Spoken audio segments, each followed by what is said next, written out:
Hey, what's up you guys, it's Dorothy and welcome back to my channel. In today's video we're going to go into the last chapter of 13 Reasons Why by J. Asher, which is chapter 17. So we are going to go right into this video. So let's get figure out what the last chapter has in store for us. This video may contain sensitive topics and foul language. If you do not wish to continue, I suggest clicking off of the video now. You have been warned. Excuse me. Chapter 17. The next day, after mailing the tapes, I fight every muscle in my body begging me to collapse, begging me not to go to school, to go anywhere else and hide out till tomorrow, but no matter when I go back, the fact remains eventually I need to face the other people on the tapes. I approach the entrance of the parking lot, a patch of ivy with a wide slab of etched stone welcoming us back to high school, courtesy of the class of '93. I've walked past this stone many times over the past 3 years, but not once with a parking lot this full. Not once because I'd never been this late till today, for 2 reasons.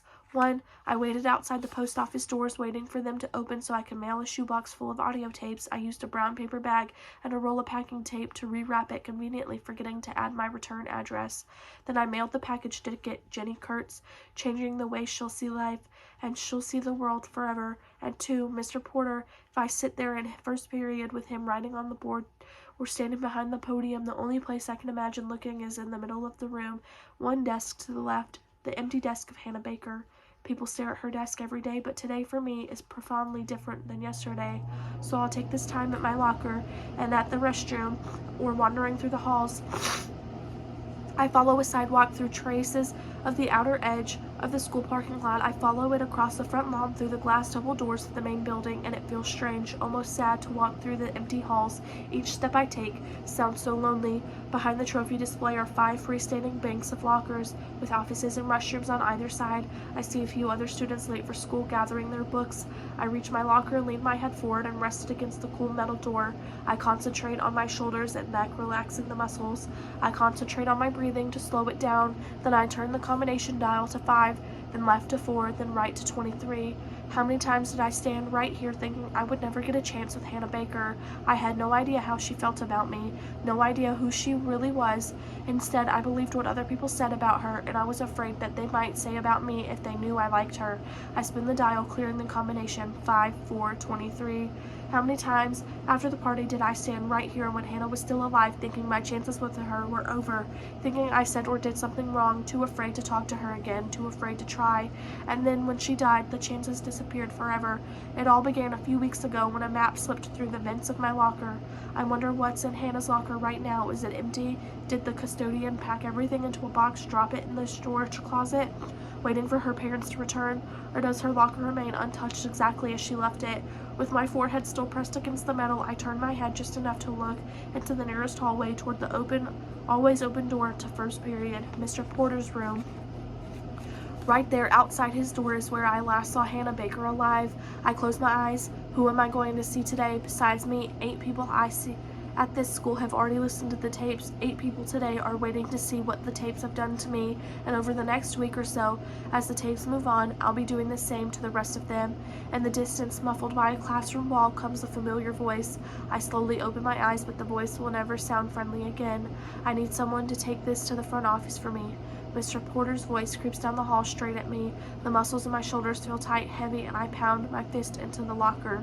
A chair squeaks, followed by footsteps leaving his room. My knees feel ready to crumble, waiting for the student to see me and ask why I'm not in class. From a bank of lockers further up, someone clicks the locker shut. Coming out of Mr. Porter's class, Steve Oliver nods his head at me and smiles. The student from the other locker rounds the corner into the hall, almost colliding into Steve. She whispers, "I'm sorry," then moves around him to get by. Steve looks down at her but doesn't respond, just keeps up his pace, moving closer to me. "All right, Clay," he says. Then he laughs. "Someone late for class, huh?" Beyond him in the hallway, the girl turns. It's Sky. The back of my neck starts sweating. She looks at me and I hold her gaze for a few steps, then she turns to keep walking. Steve walks up close, but I don't look at him. I motion for him to move to the side. "Talk to me later," I say. Last night on the bus, I left without talking to Sky. I wanted to talk with her. I tried to, but I let her side out of the conversation. Over the years, she's learned how to avoid people, everyone. I step away from my locker and watch her continue down the hall. I want to say something to call her name, but my throat tightens. Part of me wants to ignore it, to turn around and keep myself busy doing anything till second period, but Sky's walking down the same stretch of hall where I watched Hannah slip away 2 weeks ago. On that day, Hannah disappeared into a crowd of students, allowing the tapes to say her goodbye. But I can still hear the footsteps of Sky Miller sounding weaker and weaker the further she gets, and I start walking toward her. I pass the open door to Mr. Porter's room, and in one hurried glance pull in more than I expected, the empty desk near the center of the room, empty for 2 weeks, and for the rest of the year, another desk, my desk, empty for one day. Dozens of faces turn toward me. They recognize me, but they don't see everything, and there's Mr. Porter facing away, but starting to turn. A flood of emotion rushes into me, pain and anger, sadness and pity, but most surprising of all, hope. I keep walking. Sky's footsteps are growing louder now, and the closer I get to her, the faster I walk, and the lighter I feel. My throat begins to relax. Two steps behind her, I say her name, Sky. And that is the end of 13 Reasons Why. I hope that you guys enjoyed this book just as much as I did. Even though it is a sad and a bit controversial book, we still went with it and read it. And I hope that you guys got a deeper meaning for this book. So, yeah.